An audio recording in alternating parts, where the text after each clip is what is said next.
Kembali lagi bersama saya BMC Channel. Di sini kita akan berbagi pengalaman di bidang permesinan. Ini bagian sepiti, ini namanya luma loler. Di sini saya akan coba kasih tahu berikut kerusakan yang mengakibatkan suara sepiti kasar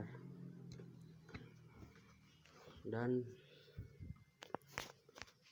cepat putus di bagian penbel. Di sini akan kita review, ini bekas pemakaian. Kita review untuk luma loler ini hasil bubutan. Ini antara 13.8 kalau enggak 13.5 ini. Dan untuk penampilan belakangnya di sini udah kena bubut biar enteng. Untuk putaran bawah mungkin agak cepat naik, cuman atasnya ini nahan. Soalnya ini bekas penbel aja gak nyampe sampai atas. Soalnya ini jalur luma loler belum dibubut, belum dikerok jalur ini. Sedikit memberi tip untuk teman-teman di sini yang suka sering ganti slid ini plastik slider yang suka bunyi-bunyi itu di pas bagian pedal.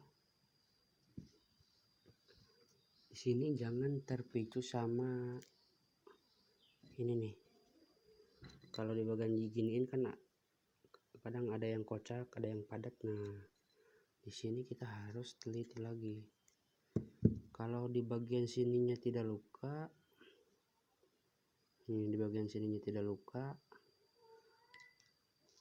coba perhatikan di bagian dudukan ini. Nah, di dudukan sininya nih, siapa tahu udah aus. Nah, di bagian sini nih, siapa tahu dia udah aus dudukannya. Nah, di sini jangan terkecoh terus. Kita pergantian ini dia semakin ini. Coba perhatikan dulu ininya, takutnya udah kekikis saking lamanya.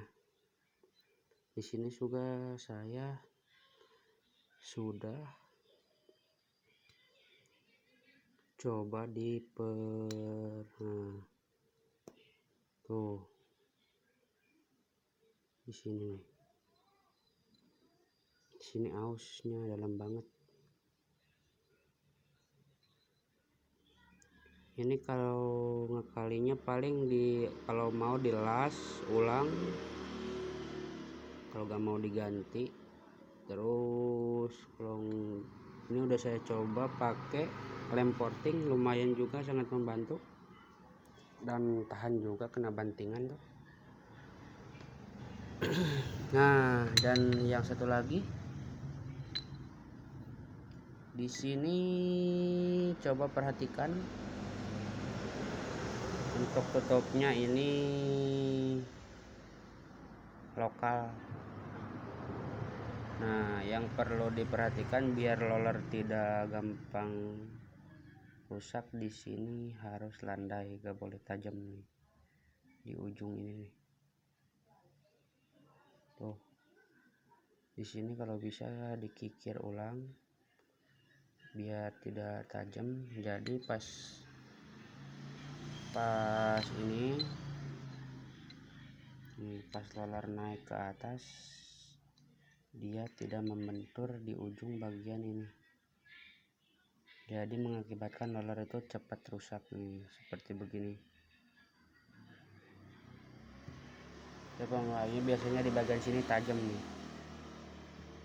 Dan untuk yang satu lagi penyebab bunyi kasar di bagian sepiti yang terutama di bagian depan, di sini harus diperhatikan nih. Di bos tengahnya ini gak boleh ada spasi yang terlalu lebar.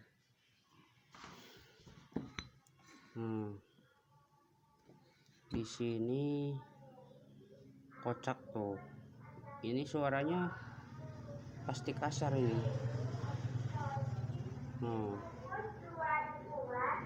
Ini kocak parah ini.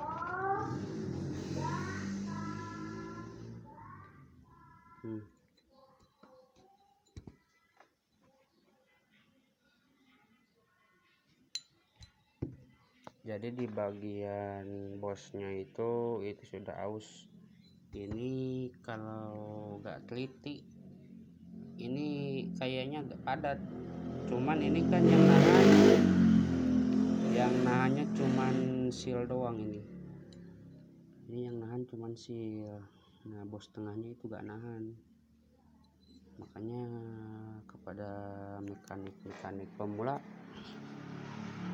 khususnya di bagian permioan, di sini jangan terkecoh, masih bagus. Nah ini kasar banget suaranya nih.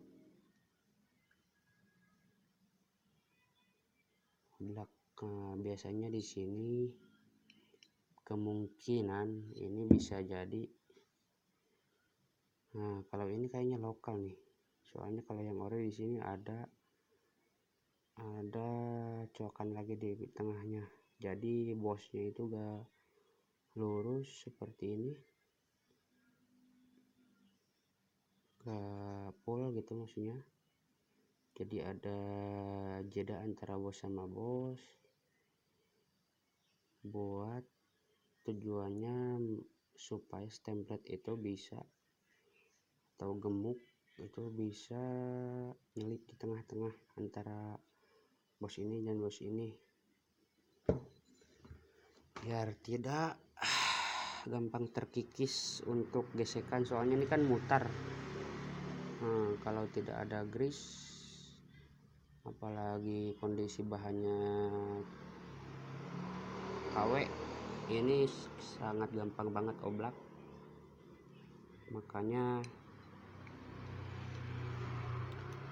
harus teliti lagi di bagian sepiti.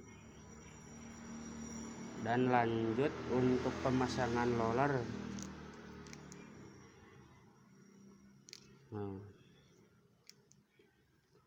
Untuk motor standar disarankan kalau mau enteng di tarikan bawah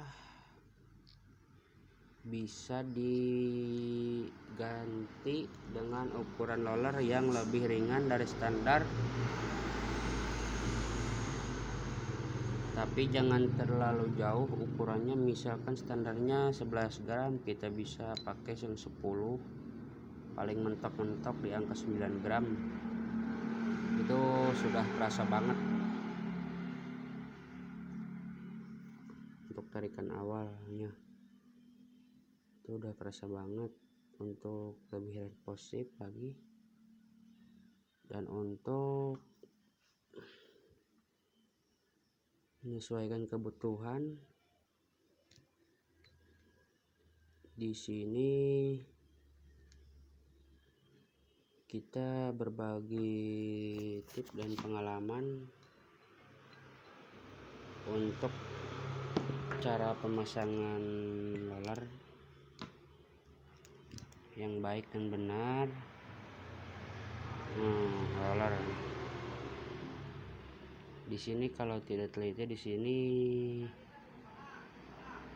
hampir sama nih, cuma di sini agak berbeda, bos.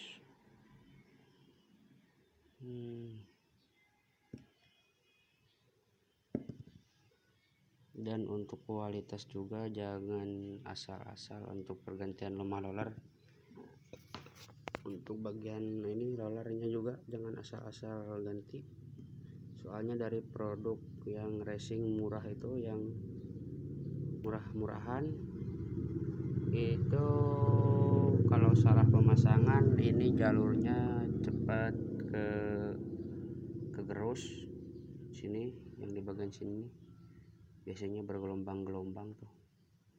Itu akibat gara-gara salah pemasangan dan dari bahan teflonnya juga kurang bagus, yang mengakibatkan rumah rollernya rusak. Untuk di sini saya coba merakit roller dengan versi saya, bukan sekedar mengajari, cuman ini versi saya ya. Untuk pemasangan roller di sini kita pakai logika. Untuk putaran kan di sini dia searah jarum jam. Nah, kalau menghadap segini kan sini mau berlawanan arah jarum jam. Kalau posisinya begini, kalau begini dia searah jarum jam. Nah, yang kita harus pahami, beban terberat roller itu yang paling pertama ngebantur itu di bagian sini sama sini. Jadi kita kalau ada bentuk roller yang model begini, mana tadi, nah, yang model ada yang dalam, ada yang si tengah-tengahnya itu ada yang sedikit datar, ada yang sedikit mendem. Nah, yang bagian yang mendemnya itu kita taruh sebelah sini. Nah, sebelah sini, sebelah sini. Jadi pas pertama dia mutar, nah di sini kan benturan yang paling keras tuh di sini, jedak-jedak gitu.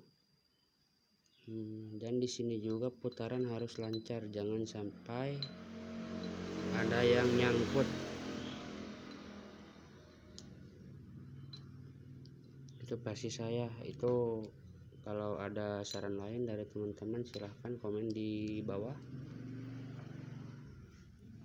Ini versi saya. Dan untuk mesin bore up atau di atas 130 ke atas, kalau versi saya enakan ininya nggak boleh dibubut, biar rumah roller itu gak terlalu enteng. Jadi kita ngejarnya itu putaran atas. Kalau di sini bisa dibikin di angka 13.5, kalau enggak 13.8 sesuai kebutuhan.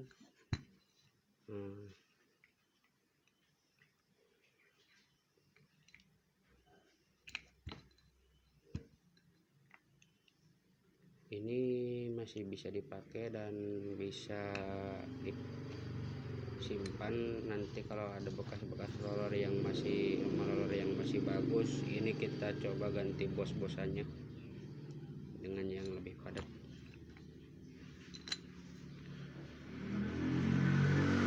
Untuk yang darurat kondisi roller begini bisa dipakai motor maju, cuman ya agak berisik lah, gak enak.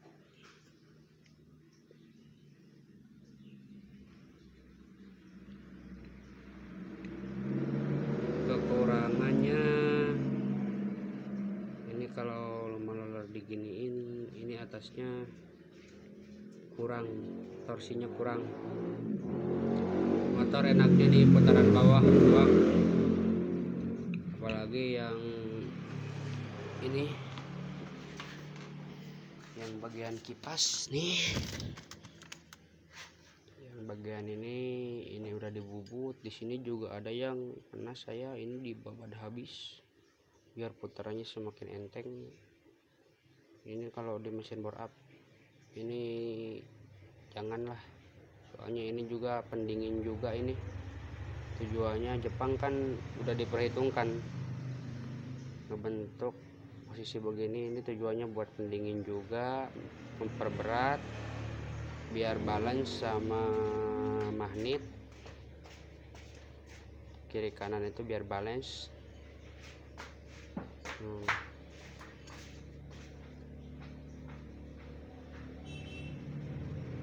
Kalau saya mendingan standar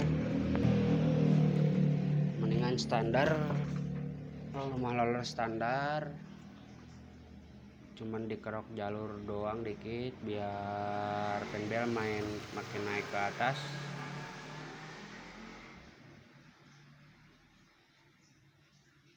Cuman segitu dulu ya teman-teman. Jangan lupa di komen, kita sharing berbagai pengalaman di dunia perbengkelan. Kalau ada yang lebih berpengalaman tentang permotoran, silahkan di komen di bawah. Kita edukasi tentang motor. Dan jangan lupa di subscribe biar channel ini makin berkembang. Di like, komen, kalau bermanfaat di share juga. Sampai berjumpa lagi di video selanjutnya. Kita akan review tentang motor.